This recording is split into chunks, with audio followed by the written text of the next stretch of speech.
how often do we actually communicate like this and say, I am feeling, and accurately identify our feelings, and then describe why we're feeling the way we do? I would guess not very often. How many people would do this many times a day here? As a parent, so you're trying to model to your children what we call assertive communication, this connection with our feelings and being accurate, authentic. For those that have done training around this sort of stuff or have been facilitating groups, these kind of I statements and find feelings accurately and communicating the reasons why we're feeling is really the basis of assertive communication. But it's not the norm. It's absolutely not. What happens more often is we ask if people are okay and they're quite dismissive. Are you okay? No worries. Very Queenslandish thing to say. Or what's the problem? My teacher hates me and that's why I failed. So we often project feelings onto other people. And of course, there are other mechanisms as well. Parents might recognise these, depending if you're parents of a certain age. Grosh band, I love grosh band. People are often in the emotion a lot of the time. It's very difficult to make sense of your emotions when you are in some very big emotions and strong emotions. I think this illustrates it really well. In earlier CBT, we used to talk about activating events leading to beliefs about those events, inferences, evaluations about what's going on, leading to consequences like behaviour and feelings. It was a linear process. Nowadays, we have arrows going backwards and forwards. Feelings do precede. We used to think that it was cognitions and then feelings. And this is a particularly important insight when it comes to working with people who may be experiencing extreme states, extreme emotions, psychosis, etc. This is important because empathy is really switching that assertiveness around the other way, to be able to accurately identify the emotions and feelings of others and to accurately piece together and communicate. Empathy as a term is a very new term in English. It came from the German Einfühlung, which really doesn't really resemble empathy as we understand it. At the time, it was more of a metaphysical concept whereby we could project our feelings onto an object and animate that object with our feelings. Most of us will understand empathy through metaphor. And so these are some of the common metaphors: that to follow another's footsteps, to feel another's pain, to walk in another person's shoes or moccasins, to walk or journey together, to see things from another person's perspective. Some people have described empathy as a reflective lake, to see through the same window. And this is one I really quite like. Now, I'm no surfer, but I really do like the idea of riding the wave, the same wave. And I think that's a good metaphor to some extent for what nurses do. We actually share the physical space and to some extent the physical experience as well. And you've got to be very mindful of where the other person is, don't you? I understand. You can do yourself an injury if you're not mindful of where the other person's at. What empathy is not, I think it's an often held misconception, that empathy is emotional contagion or just feeling what other people might feel. Some people I've heard say, oh, look, I can't do empathy because I feel too much. Well, that's not empathy. Actually, some of the lowest organisms experience and behave in an emotionally contagious way. Animals do it all the time. Birds flock together in fear. Anyone who's got a dog here will know that dogs sense your feelings and relate to those feelings. Is it empathy? No, it's not. Empathy is a particularly human state of affairs. A definition. So straight from the dictionary, empathy, the action of understanding, being aware of, being sensitive to, and vicariously experiencing the feelings, thoughts, and experiences of another, of either the past or present, without having the thoughts and feelings and experiences fully communicated in an objectively explicit manner. Now, I'm just adding my 2 cents worth here and saying, and to communicate that understanding in a congruent, non-judgmental way, which makes a difference to that person. Gregory Bateson, who talked about psychotherapy as being the news of a difference that makes a difference. It's a communicative process. I think we need to give a nod to Carl Rogers, who basically said that empathy was the most important of 3 conditions that were necessary and sufficient, which was a very, very big claim to make, to enable personality growth. And because that was such a huge claim to make, there's been an awful lot of research since the 1950s on empathy and communication of empathy, which I'll allude to a little bit. So how do we get empathy? Are we born with it? Rhetorical question, we're not. We need certain conditions to really develop our capacity to be empathic. And I would love to show you a video, but those online might want to go and look themselves. There's a really nice video that always brings out smiles and warm expressions in people. It is the still face experiment. So you go onto YouTube and you can see the still face experiment. It's really a well-adjusted, well-attached infant, and the mother puts on a still face and you see the response of the infant to that. This is mirroring behaviours. So what we actually need in terms of good enough development is we need to have a responsive, expressive adult early in our development. We learn about our emotions and to regulate our emotions through basically mirroring the behaviour of others. So mothers, parents will know what this is like. And some of us do it almost automatically. When you get this baby here, you start making a big smiley face or emulate the kind of emotions, and you begin to co-regulate the emotions of that child. We develop this emotional empathy from this. Initially, it's almost automatic, this kind of mirroring behaviour. We develop emotional empathy, and then we develop the capacity, when we're sufficiently cognitively developed, to appreciate cognitively what another person might be experiencing, to be able to take their perspective. We later develop conscious and compassionate empathy, where we actually are inclined to make an effort to use it. So we can have all of these other capacities, but we might not be so inclined to use those for good. Nurses are about conscious and compassionate empathy.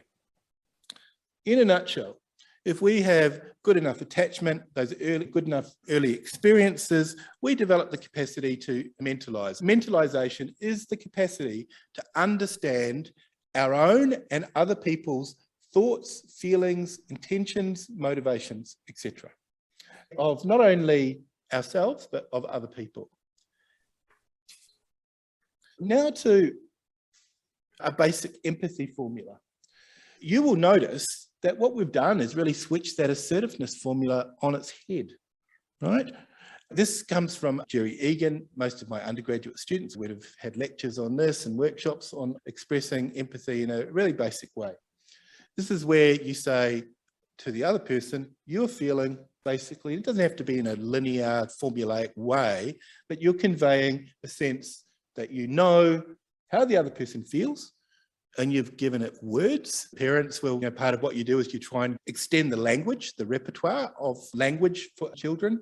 You feel because, and getting that right, the correct emotion and intensity, and stating because or when, and doing that accurately.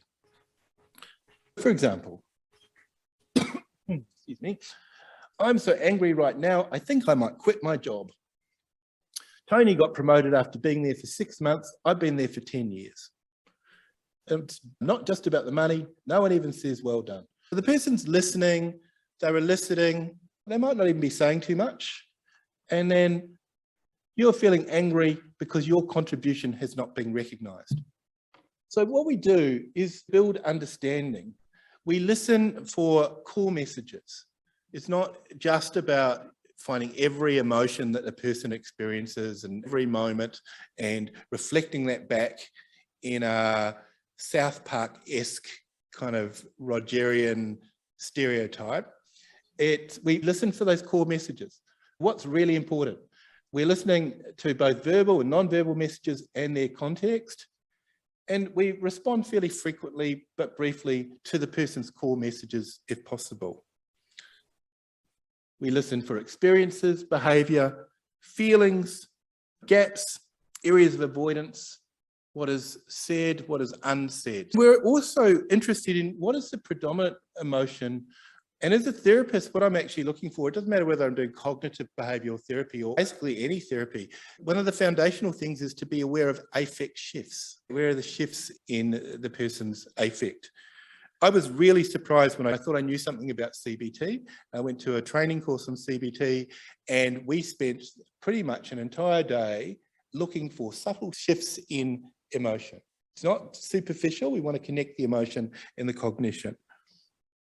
And of course, it's really important to match the right feeling and intensity.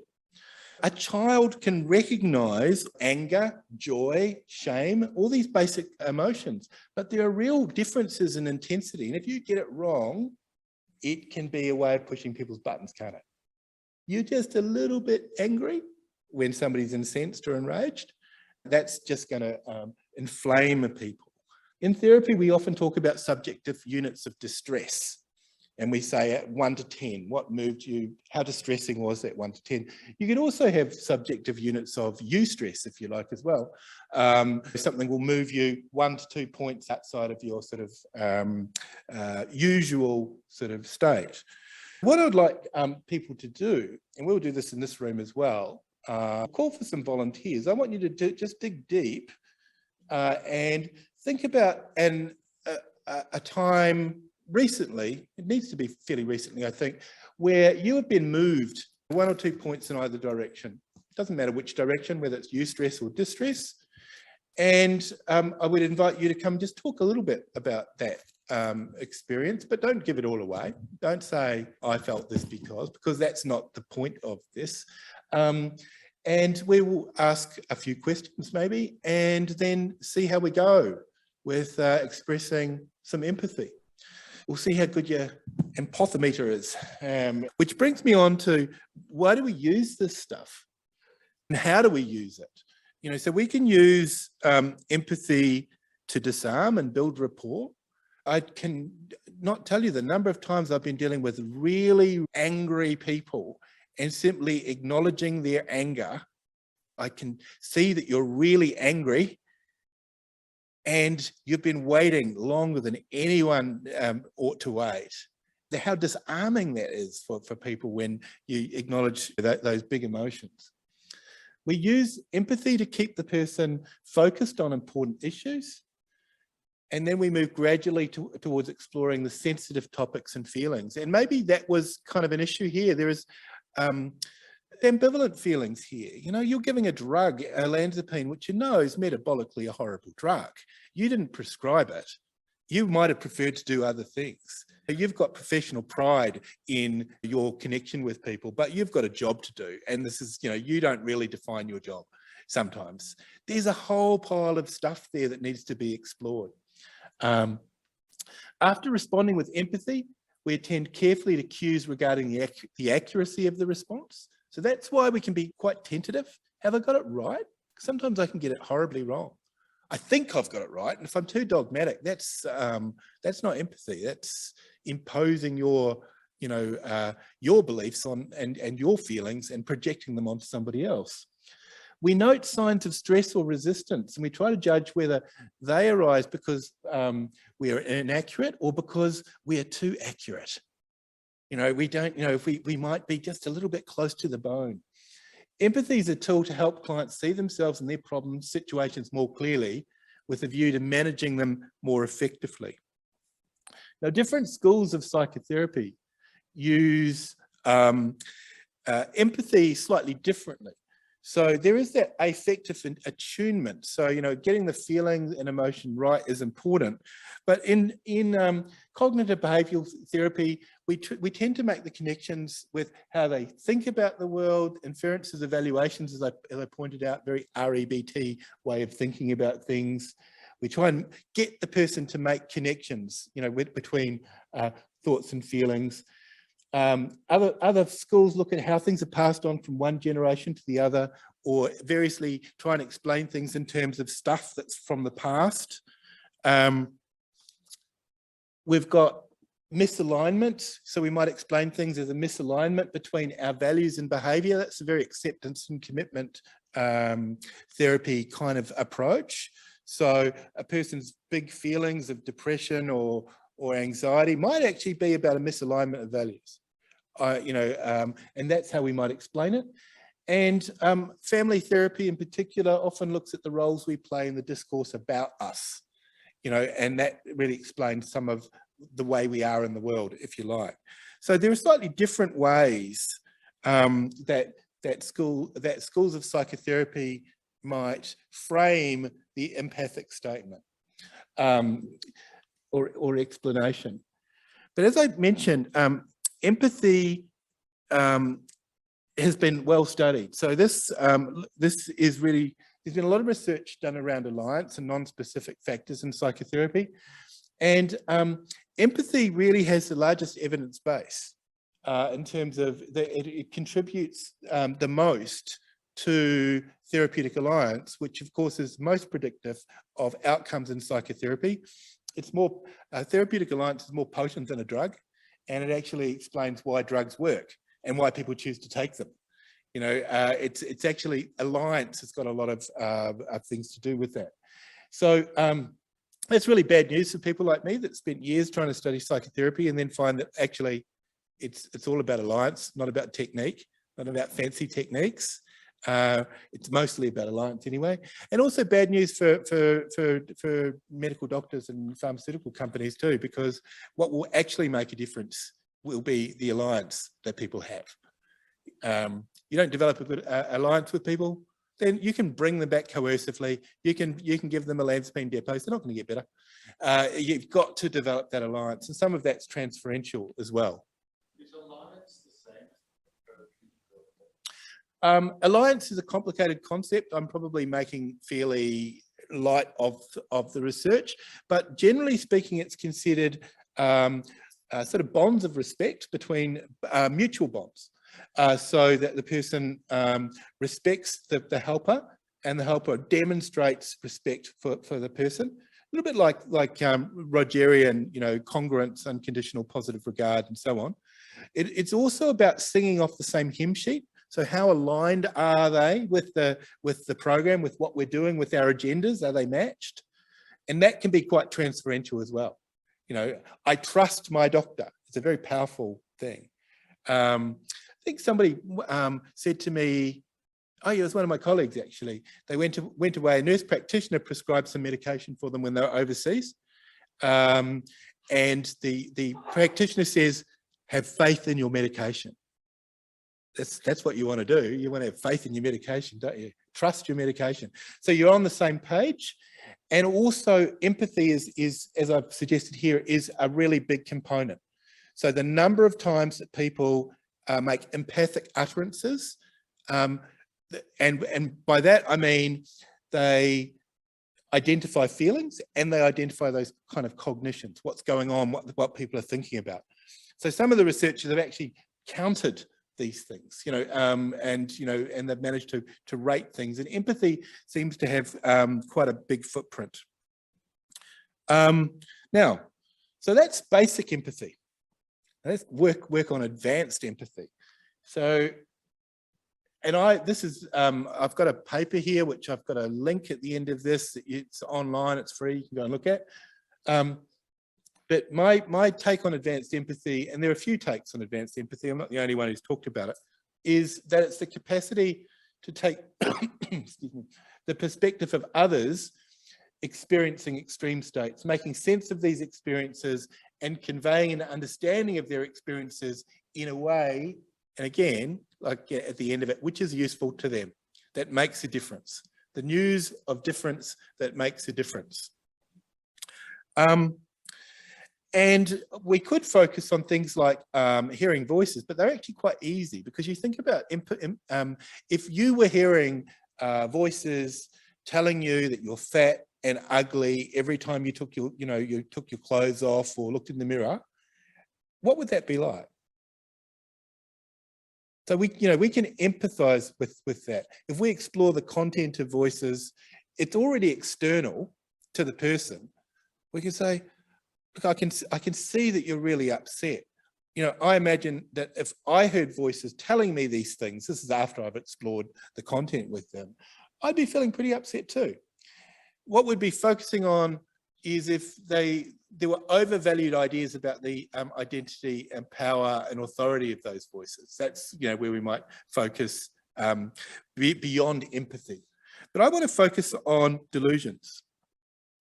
And I don't want to go into definitions about delusions in any depth here, but delusions or overvalued ideas, these are relatively fixed false ideas not amenable to reason. We can agree on that. That was a kind of textbook definition. And what I was told when I was cutting my teeth is you don't argue with them. Don't argue with delusions, not a good idea. And you don't reinforce them either. So don't agree with them. And they kind of left me wondering, what the hell do you do?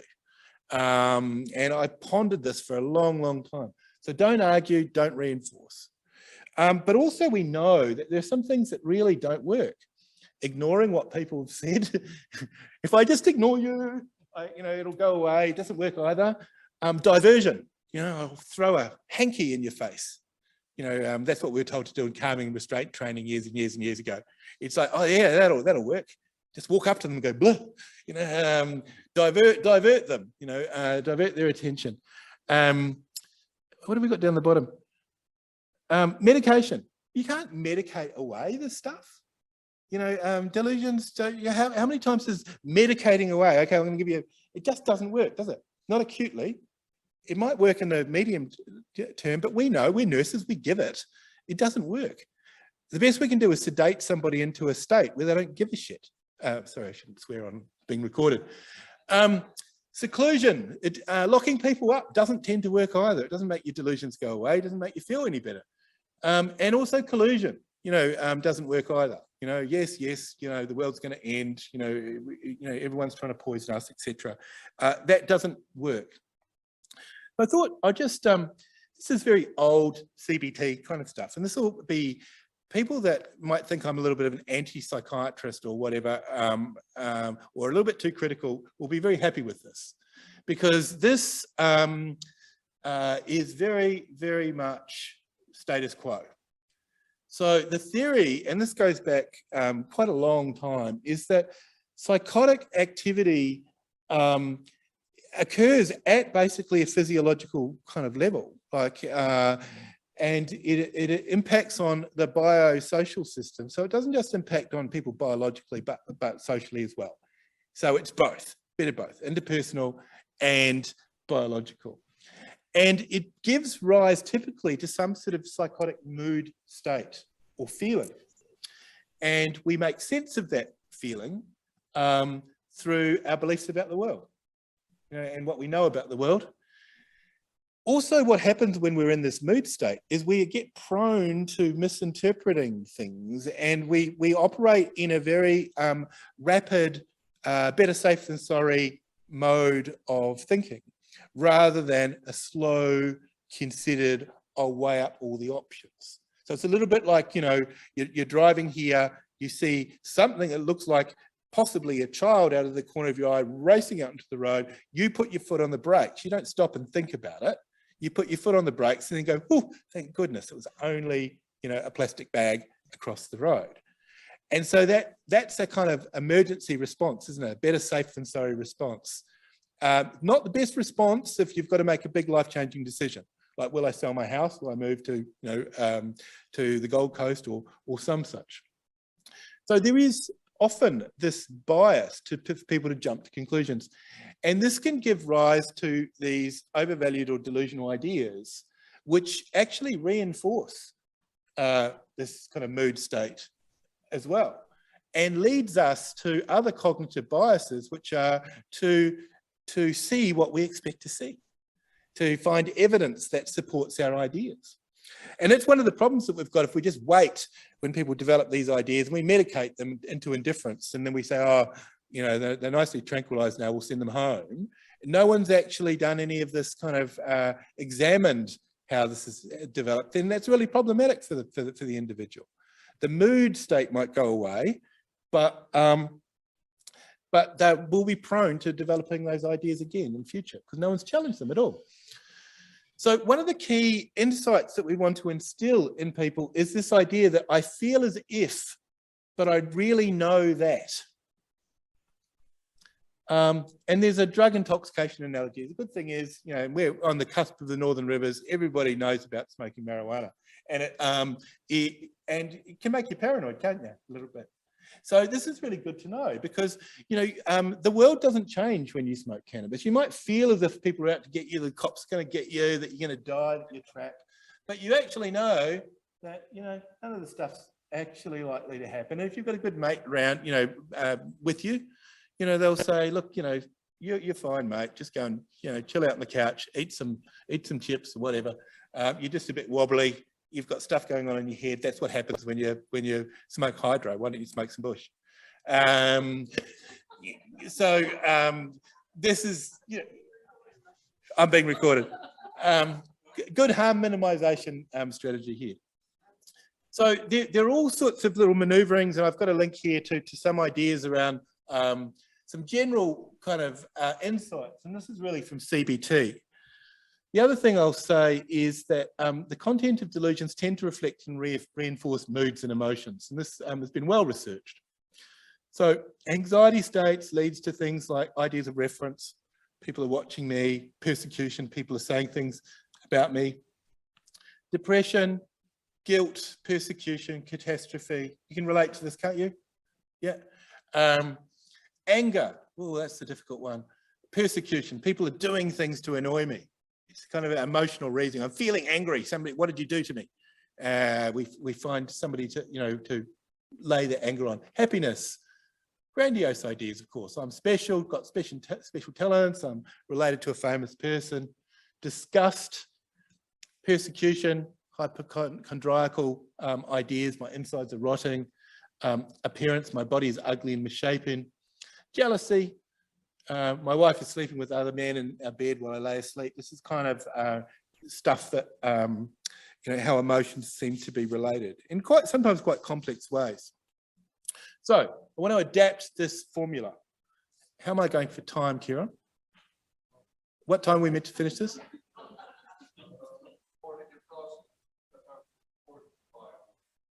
Fabulous. Okay, that's great. Fantastic. We're on time. I'm really pleased about that. My anxiety is diminishing. So I want to adapt this basic Egan formula here. So, but here are some principles. People actually need to be acknowledged. You can use the term validated. People need validation. You don't validate people by ignoring them, locking them up, drugging them. So this is a principle here. We need to acknowledge what the person has said. Emotions are real and have real consequences. Fantastic. We don't have to argue with the content of delusions. We just need to acknowledge the real consequences, which are, or the real association, and the real problem often, which is the emotions. So emotions have consequences too, don't they? We're motivated to deal with emotions in different ways. And the most helpful response is that which acknowledges what the person has said and leads to, well, growth. That was what I was thinking about when I wrote this 15, 20 years ago, initially. So we acknowledge what the person has said, and one doesn't need to reinforce the person's beliefs. We can just use phrases such as, you know, you say, we use our senses. You know, you said, this is what's going on for you. That's how I acknowledge you. You don't have to say, the cops are coming to get you. Bullshit. So we're not going to argue. You say you're really fearful that the cops are coming to get you at the moment. So we need to acknowledge our understanding as well. We're part of this. This is an interpersonal kind of encounter here. It's not just about the other person. We're involved as well. What's our understanding and our reality? And that can be really, really helpful. Use phrases such as, I can't see that, or I was told that, rather than stating that what the person believes is untrue. You state what I understand to be the state of affairs. And it might be that I understand when people have, you know, stayed up for like 5 days on meth, that they often believe that people are coming to get them. That it's not unusual when you've ate, 20 kilos of cannabis cakes or what are they, gummy bears, which are the common things now. 20 gummy bears, you're going to be feeling a little bit paranoid. So acknowledge our understanding. Try and imagine how the other person might feel if they're having this experience. So this is where you've really got to start perspective taking into the world of this other person. And then check out your intuitions. You know, you might really know this person, which is great. Your intuitions are probably going to be on the money. But if you don't know them very well, be very tentative.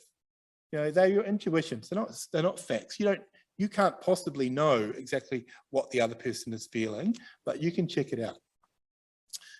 We need to validate and explore those feelings and methods of coping. How do they cope with these emotions? Now, after validation, we might not need to do any of this because, as I said, just validating how a person feels is often absolutely sufficient. We don't need to go and solve their emotions. You know, it's not necessarily what we need to do, but if these are big emotions that are driving destructive behavior, we might need to look at, you know, shoring up their coping with these emotions. So what's worked in the past when you've had these feelings that people are out to get you? You know, we'll try and keep you safe here, but you know, that's our job. That's what we'll do. But you know, what's worked in the past when you've had these experiences? So putting it all together, acknowledge what the person has said. And I do regret that I didn't that I've kind of made this look kind of linear, because it doesn't matter where you put this in here. It's really the principles of these 4 areas. But I think it doesn't hurt to be linear to start with when you practice this stuff. So acknowledge what the person has said. Use phrases such as you say. Acknowledge your understanding. Use phrases such as I can't see that, or I was told that, rather than stating that what the person believes is untrue. Try and imagine how the person might feel. Take cues from their affect. Try and imagine all the possible scenarios. Don't just go to the obvious. And then check out your intuitions. And then explore the feelings and methods of coping. When you've felt this way in the past, what's helped? Sometimes just acknowledging the feelings is enough. So, I have a bomb in my head. Well, how might we respond to that? Well, you believe you have a bomb in your head. The CT scan showed nothing of concern. I imagine it must be frightening to think there's a bomb in your head. Have you ever had these thoughts or feelings before? Can you tell me more about how you feel? Now that's obviously there's going to be some clarification here, isn't there? There's going to be a bit of discussion before you just launch into that sort of linear sort of statement. Worms are eating my stomach. Would anyone like to have a crack at this? Here? Would anyone like to give it a go? Kieran would like to give it a go. Elder statesman of mental health nursing. Give it a go, Kieran. That must be very distressing for you to have that feeling. Yep, that's part of it. So you say you've got worms eating your stomach. Oh yeah. Sometimes people actually do have worms.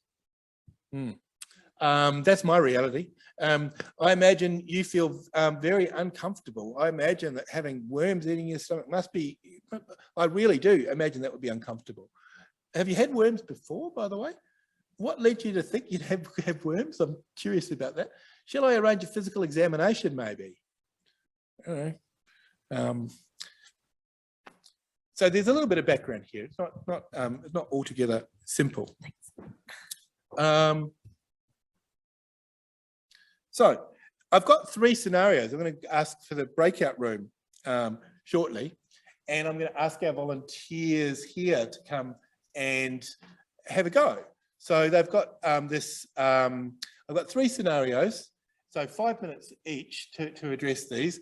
And we're going to invite you to ask some clarifying questions, and then everybody here to have a bit of a go at trying to frame a empathic, advanced empathy sort of formulational statement. So I've got three scenarios. One is the nurses are poisoning patients. The CIA are following me. And I have a tracking device embedded in my teeth. when I've done these workshops before, I often start the workshop with, could you give me some examples? And we'll spend, 15 minutes with some of the most bizarre and wacko things that people have ever said to you. And it's really, really useful sort of exercise, but quite hard to do in this scenario. So I will invite people to go to their breakout rooms. And we will have a go in this room.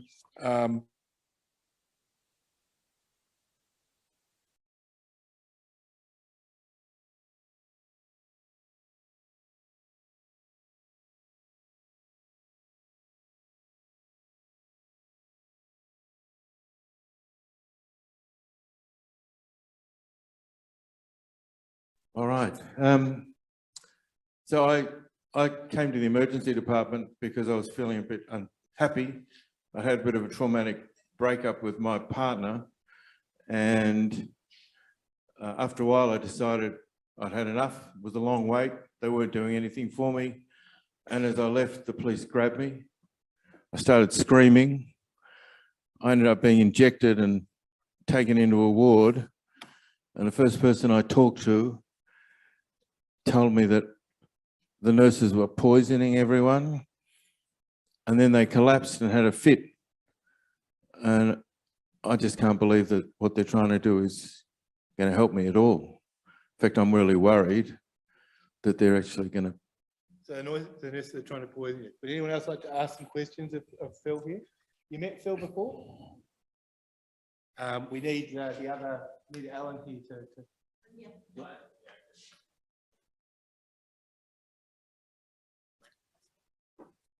Can ad lib here as much. So you believe the nurses are trying to poison you? They are. Yeah, I can't see, from what I have learned, I can't see how they would be poisoning you. It's in the tablets. They say it's medication, but it's really poison. Okay, yeah, that must be really distressful for you to experience that someone is trying to poison you. Has that ever happened before? I've never been in one of these places before. I'd never want to come back again, and I want to get out as quick as I can. Feel free to ask, other clarifying questions. We can go around. We don't have to jump straight to the summation. But that was great stuff. I'm feeling sick. They gave me some of these tablets, and I've never felt worse in my life.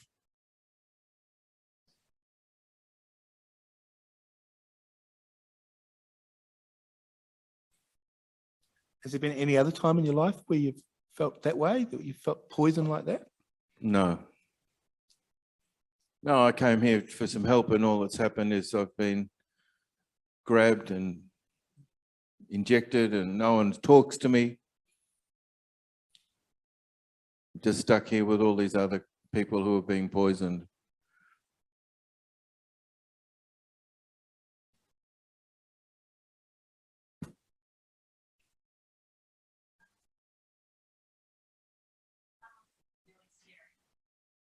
Yeah, well, sooner that I can get out of here, the better. But all the doors are locked. I've never done anything wrong. I'm not a prisoner. Well, I'm a prisoner, but I'm not a criminal. I'm just being treated like one. You've had a rough night. You've had a rough night. You've had a lot of things happen to you with coming in. You've had people, you're in an unfamiliar place. You've had people grabbing you. You've had people giving you medication that, you don't know what it's for, or what, that you're worried about what that medication might do. Well, someone told me what it's for, and that's to poison me.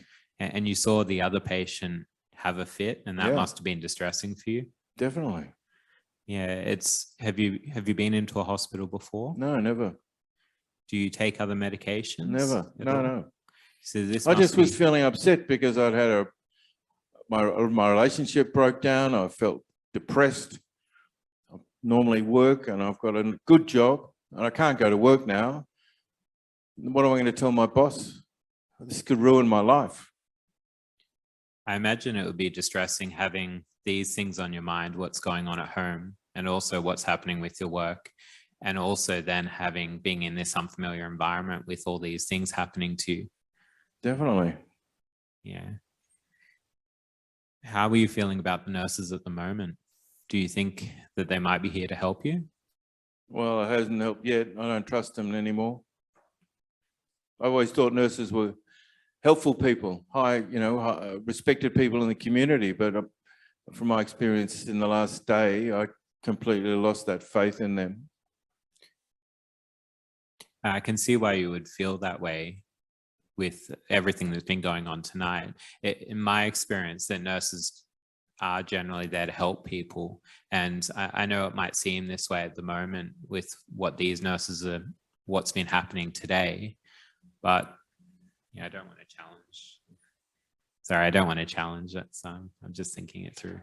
Yeah, well, I just can't believe any of that.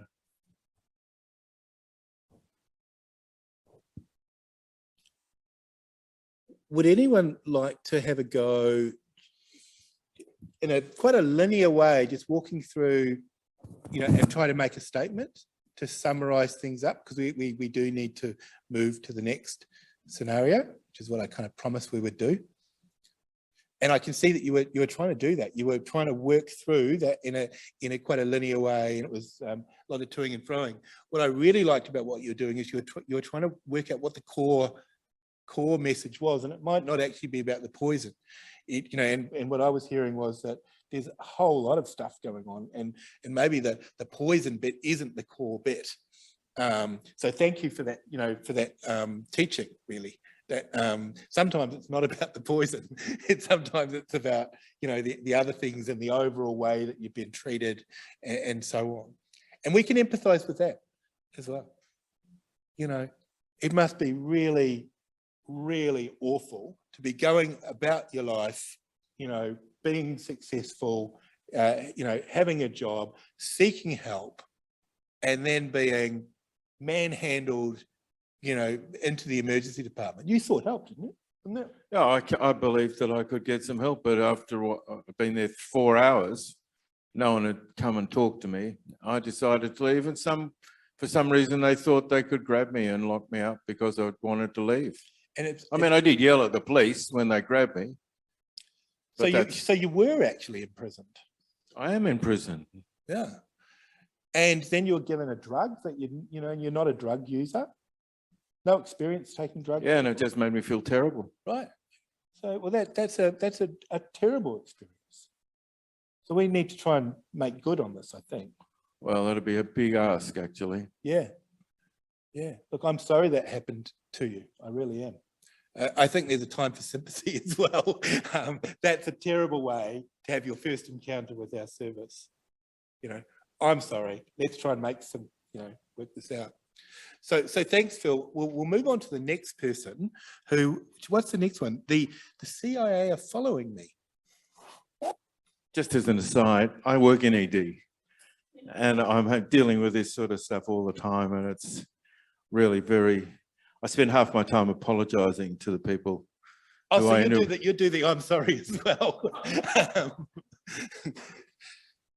Would you, maybe at the end of this, you can come back and some of the things that you've found useful. But we'll go through this one first. 5 minutes, okay. It might be just you. Sure. Do you want me to tell the story, or that will come out? No. You believe the CIA are following you? Is that right? Yes, I believe the CIA are following me. Who would like to ask some clarifying questions? What makes you believe the CIA is following you? Well, if you look out that window, you can see a car, and it's been there all night, and I know they're watching me.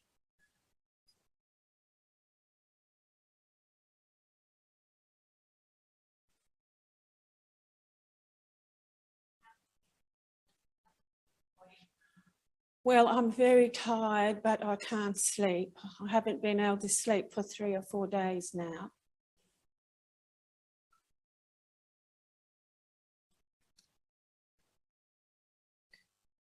I feel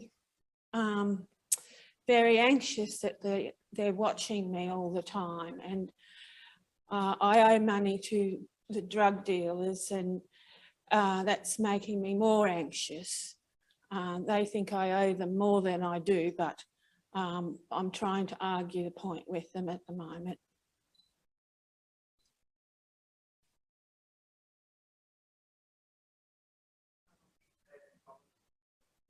Oh, they've been following me for about a month now. Every day.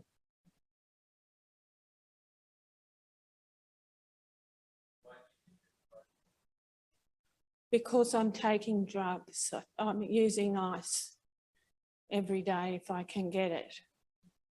And they're also watching the bikie gangs. So they're trying to get us when we do a deal.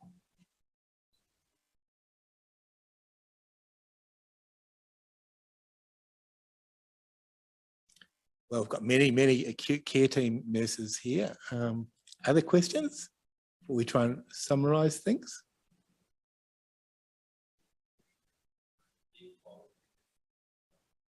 Yes.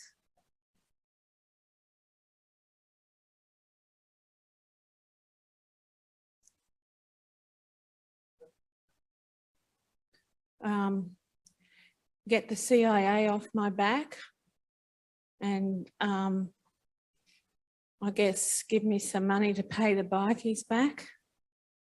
Can you do that?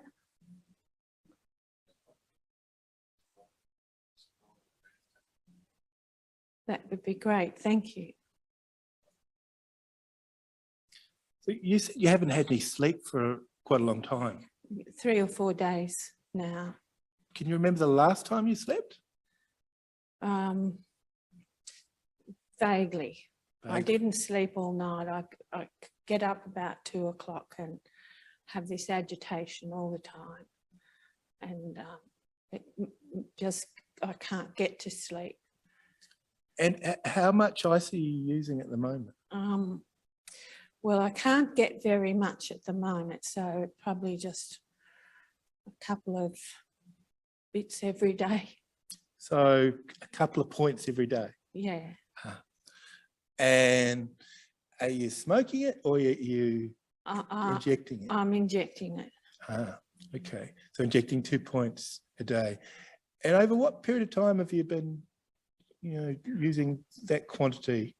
Well, I started using a couple of years ago, but it was just every now and then. But now I really hang out for it every day. Okay. And what's the longest period of time you think you might have stayed awake for? Oh, probably 4 days Okay. at a time. And I imagine that when you stayed awake for 4 days, you would have had some really odd feelings and experiences. I get nightmares. So nightmares while you're awake. Yeah. Yeah.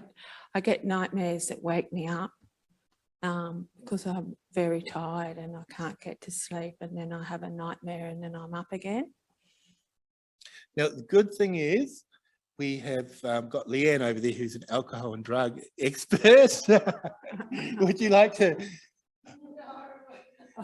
Okay. Who would like to have a go at summarising this in this manner?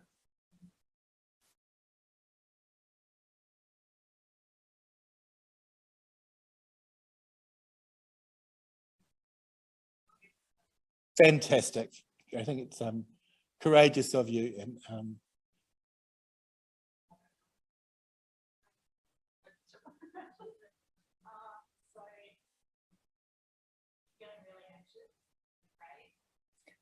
Yeah, and I have good reason to, Those people haven't got off my back for weeks now.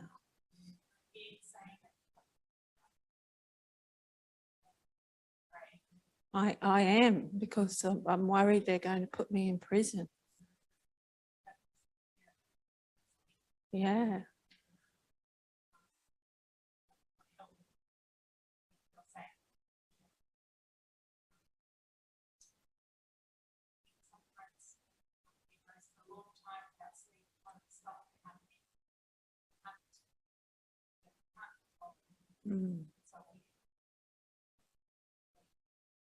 Well, then they might come in and I mightn't see them coming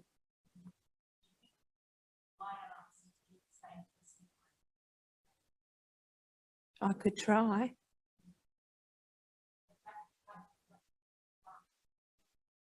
No, I've never been in hospital before. Yeah.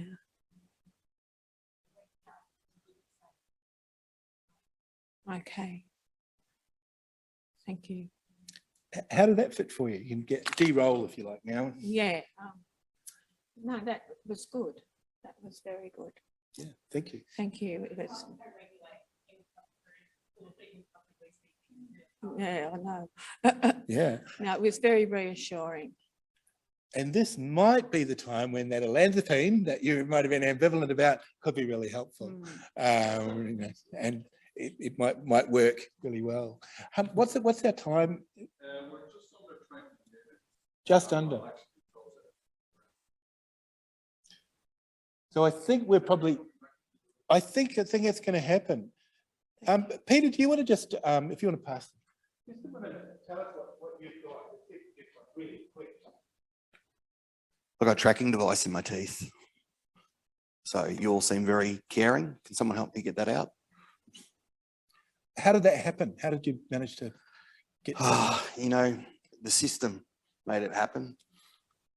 I was having heroin. They got me off heroin, put me on methadone, teeth got rotted. Dentist put the tracking device in my new teeth. Yeah, well, Yeah, now everyone thinks I'm a junkie, which is a bit annoying. and are you still using heroin or are you still on the program? Oh, you know, Paul Kelly and that use it, but sometimes not. Doing pretty well. I think that's why they're tracking me, to make sure that I'm not using. Right. So Paul Kelly did used to use heroin. Yeah, Yeah. and that's where in the cross I was using it as well. Oh, okay. So what's the relationship between Paul Kelly and yourself, you know, do you think? just that he's not being tracked with his teeth, but I am. Right. And I'm a muso. He's a muso. So a little bit of a poet. So have you done any recording or do you do performance? Oh, not really. I guess other than the recordings that are happening through my teeth right now. Sorry, I'm a smart aleck as well. Okay. Yeah. And just, you know, a little bit of context for the audience here. Have you ever received a diagnosis of any kind? They reckon I've got schizophrenia. What do you think? Wow. It's just a label that they give a group of people. I think I'm misunderstood a little bit. So this sense of having, you know, or belief that there's something in your teeth that you're being tracked. Yeah. Who's doing the tracking, by the way? I'm just curious about that. I don't know. Okay. So there's this really strong sense that you've been surveilled, that people are watching you all the time. It just seems like sometimes people know what I'm thinking and people know what I'm doing, and it just seems a bit of a coincidence to me. And again, just curiosity, you know, I understand that strong feeling of you know, being watched, but on a you know, a score of 1 to 10, how strongly do you think this is due to your teeth or something embedded in your teeth? 10. 10, absolute. Yep, because of my teeth. Okay. Because there's something in there. Okay. Who wants to have a crack at summarising? I've got a question. Go for it. So I'm just wondering how it is to know that there's a tracking device in food. Just no, it's just, it seems like the people react to me with my thoughts, and songs that I have and thoughts that I have seem to come out in the media and a whole range of things. So, and I'm not putting them out there. I'm singing in the shower and all those sort of things. And it just seems a bit of a coincidence, too much of a coincidence for me. So I must be getting monitored. Is there a feeling in your truth or something? Or Now I'm thinking about it. Yeah, there is right now. what sort of feeling is that? Sort of a fuzzy, numb sort of feeling in my teeth. Not a pain. Hey? No, just this one here. Thought of taking it out, but people have told me that, you know, the government spend all this money on my teeth. I should be thankful.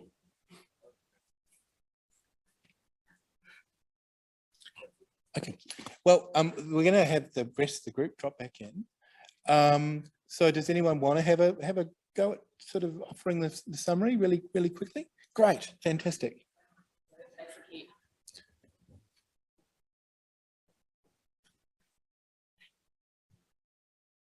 If we took a dental x-ray of your tooth and you could see for yourself that there wasn't anything in there, would that reassure you? Yeah, I've been asking for that, but everyone tells me I'm paranoid. So I think that'd be a good idea. Okay, It's well, needed. you said that you were 10 out of 10, absolutely sure that you have a recording device in your tooth. So are you positive that that would reassure you? Yeah, that yeah, would that's solve why the I'm happy problem to if have you the could X-ray, see definitely. visually for yourself? Yep. Yeah. Hey, look, I think that was brilliant. What do you think? What do you think, Peter? I think it's a brilliant idea. I think it's a great idea. Yeah. And knowing individuals I've worked with before, they'll still say that you got a special X-ray that you weren't able to Yeah, show. it's quite possible. But what I particularly liked about what you did was the idea about, and what I would have perhaps done is, you said it was 10 out of 10, absolutely convinced.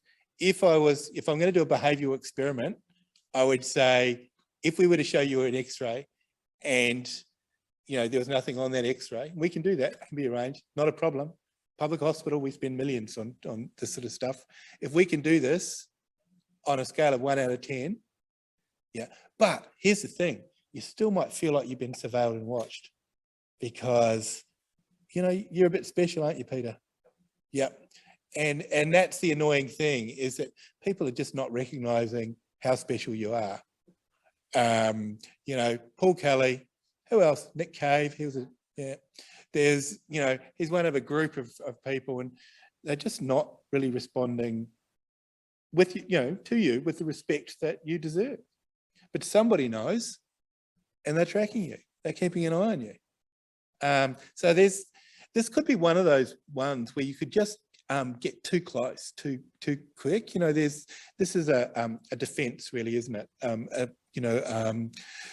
So this protects you from the vulnerability of feeling like you're nobody, I suppose. No, I wouldn't say that to him, but this would be, what I might be thinking, and it might be just a bit close to the bone, Oh, we're back. Fantastic. Yeah, well, there's not much really more for me to say. So let's have a look at so some model responses, and people in the groups might have had something entirely different, and that's entirely to be expected. Okay, the nurses are poisoning me. I understand that you might think nurses are poisoning people. Nurses actually, though, only administer drugs that are prescribed by the treating doctors. Let's blame the treating doctors. I'm always good about it. Every drug given is double checked and recorded, but these often profoundly affect the way people feel. How are you feeling right now? Can we do something about it? The CIA are following me, and I think we did a really good job in our group on this one. I imagine it must be very frightening to believe that you're being followed. You are safe here. No one can get in here without checking in. We're in Queensland, not New South Wales. They've locked all of the wards here. No one can get in, and you can't get out, unfortunately. You are safe here. How can we help you feel safer? So it's about focusing on the safety in this particular element. And I think this was done really, really well in this particular area. And we all agreed that the person actually needed some sleep. And things would look a bit better after, we can perhaps problem solve some of this stuff after some sleep. I have a tracking device embedded in my teeth. You have a strong feeling of being watched. It's not unusual for people to believe that they're being tracked or to associate the embedding of a device with a painful experience like going to the dentist. And often, that's why the dentist one is so common. How many people have experienced that before, the tracking device in the tooth? 1, 2, 3, 5. And probably online, quite a few people as well. I imagine you're feeling very anxious right now. I certainly would be. Can we explore this feeling a little more? Try and make sense of it. Consider how we might help. We also agreed, though, that this served a defence. There was more to this. This is kind of almost, it's empathic, but it's it doesn't really get to the bottom of why this person is having this experience. But of course, we're not trying to solve the experience. We're trying to deal with the feelings and emotions. So I think we're just about at the end of our time here. I hope this has been helpful. And if you are interested in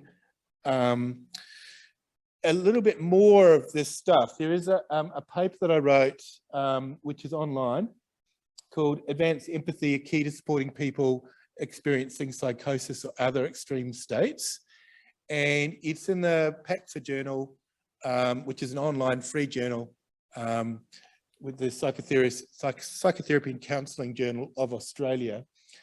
And also I've got some resources there I mentioned about, and these are a little bit dated, but I still think they're really, really valid, on responding to people who experience voices and responding to people who experience delusional ideas or overvalued ideas.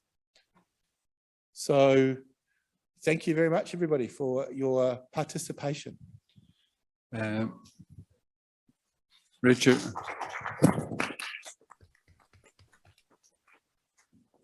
We have about 5 minutes or so for some questions, and we've just sent out a request for any questions online. Is there anyone here here at SCU who would like to ask Richard a questions? Now's the opportunity. Yeah, we will need for people to hear. Yeah. Yeah. Are these on, guys? Are these on? Yeah.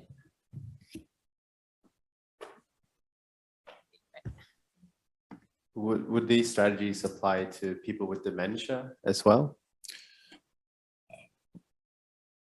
I think even more so, probably, because what we have to do is validation. That's really all we can do. We can validate those feelings.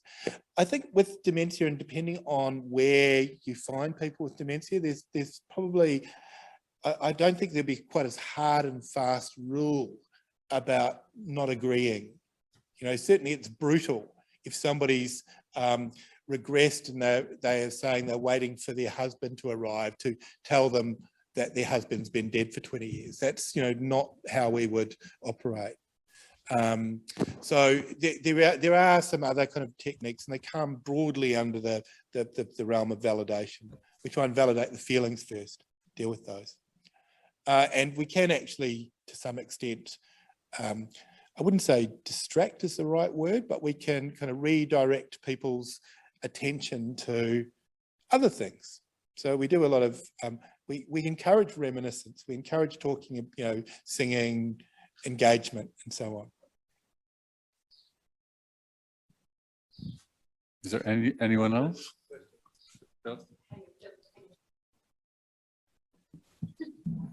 Can you hear me? Sorry, I missed a phone call. I had to go and check. This is a question session, I guess? Yeah.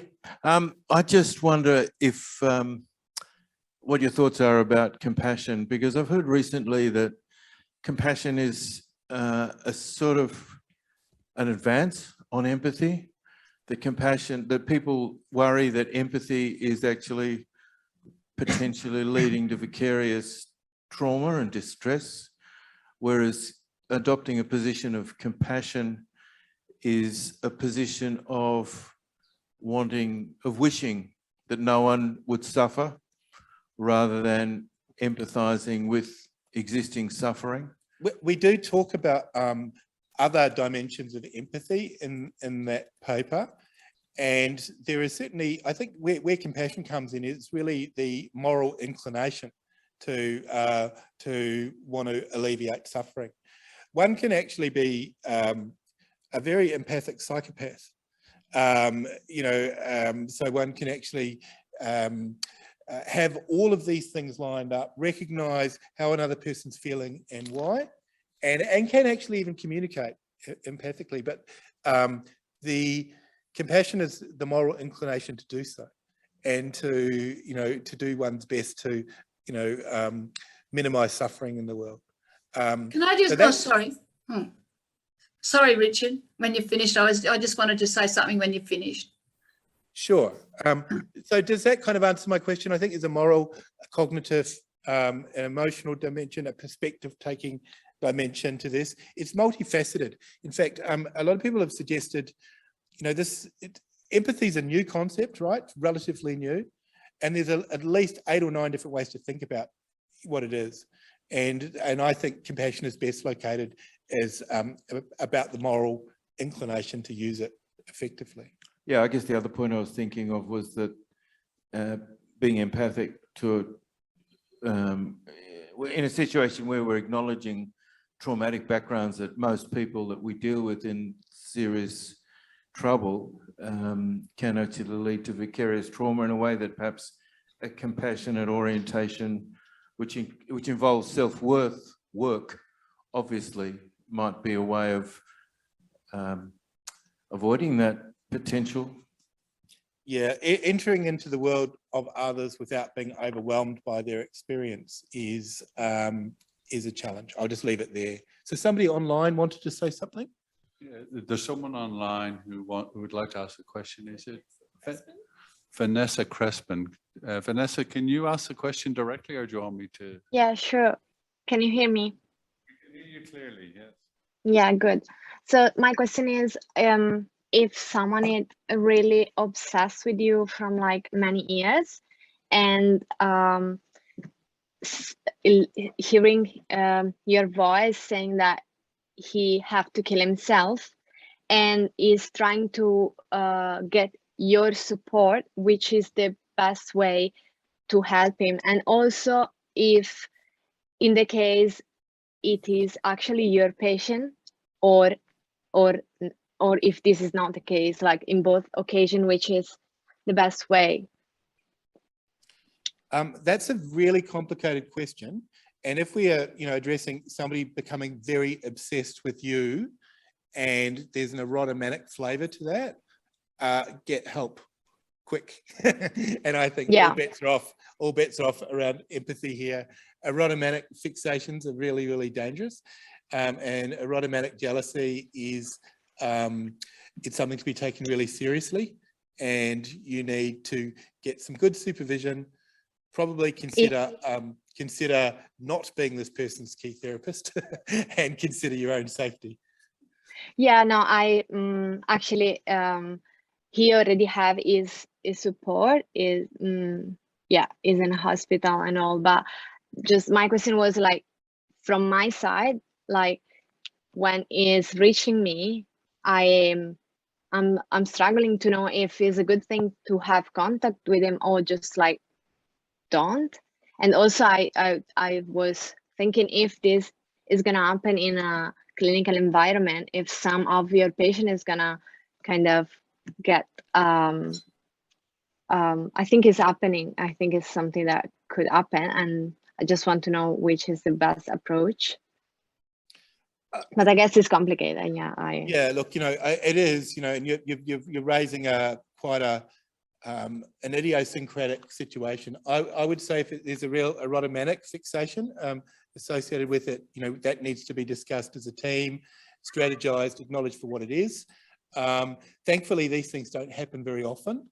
It is not uncommon for nurses or whatever to actually be drawn into a delusional system, and that's, we could discuss how you could address that, but we really don't have time to do that now. That's okay. Yeah. But thank you. Yeah. One final question from Sylvia. Sylvia, are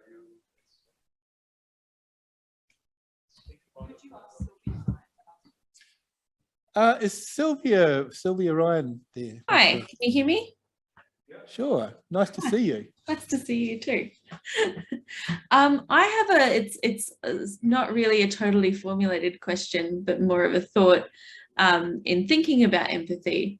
I'm thinking about clients of mine who have their beliefs, particularly sort of gang stalking, or more common at the moment, they might have beliefs around, say, COVID, and they have these opportunities for these sort of particularly online environments where they have lots of really empathetic people who agree with them, and that there's almost a sort of conflict between you wanting to be empathetic and try to work with that person, but there's also this very empathetic system saying, no, everything that's happening is happening, and it is as scary and dangerous as you think it is. So I just wondered if you had any comments or thoughts on trying to work with that. Well, I mean, by definition, a delusion is not something which is shared by a community of interest, like, religious belief, as much as I might disagree with, a viewpoint. But I would probably challenge the idea that community that might be, possibly COVID deniers or conspiracy therapists who are in their little social media echo chamber, that they're actually really being empathetic, because it is the news of difference that makes a difference. So empathy doesn't keep people in the same space. It's actually moving people towards growth and development.